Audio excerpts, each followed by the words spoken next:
Pune Porsche car ప్రమాదం సృష్టించినంత సంచలనం ఈ మధ్య కాలంలో మరే కేసులోనూ జరగలేదు.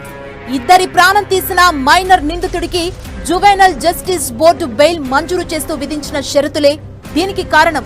అంతేకాదు, వ్యవస్థలన్నీ నిందితుడికి అనుకూలంగా పనికొస్తే ఎలా ఉంటాయో, చట్టం సంపన్నుల చుట్టంలా ఎలా మారిందో ఈ కేసు ఆధారాలతో సహా నిరూపించింది. ఫలితం 2 ప్రాణాలు గాల్లో గెలిచిపోయాయి. అంతేకాదు, భారతీయ చట్టాలపై పోలీసుల పనితీరుపై అనేక ప్రశ్నలు ఈ ఇన్సిడెంట్ ద్వారా తెరపైకి వచ్చేలా చేసింది. సంధ్యా థియేటర్ తొక్కిసలాట ఘటనకు సంబంధించి నటుడు అల్లు అర్జున్ అదుపులోకి తీసుకున్నారు పోలీసులు. ఆ దృశ్యాలను ఎన్టీవీ స్క్రీన్ మీద మనం చూస్తూ ఉన్నాం.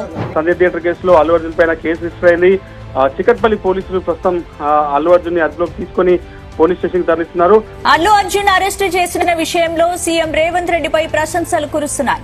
తప్పు చేసిన వారు ఎంతటి వారైనా సరే వదిలేది లేదన్న సంకేతాలు పంపించారని రేవంత్ రెడ్డిపై నెటిజన్స్ ప్రశంసలు కురిపిస్తున్నారు. తెలంగాణ పోలీసులకు ముందుగా హ్యాట్సాప్ చెప్పాలి. మంచి నిర్ణయం ఇది. చట్టంలో అందరూ ఒకటే కదా, ఆయన స్టార్ హీరో ఉండాలి, తోపు ఉండాలి, తురం ఉండాలి. తప్పు చేసినప్పుడు ఏదైతే చట్ట విధంగా ఏదైతే శిక్ష పడాలో అది పడాల్సిందే. పెద్ద వ్యక్తి అయినా చిన్న వ్యక్తి అయినా క్రైమే. ఎవరినైనా చట్టం చేసుకుపోతుంది. ఆయన కాదు, ఎవరు ఏ స్థానంలో ఉన్నా 100% అరెస్ట్ చేసి రిమాండ్ పంపించాల్సింది.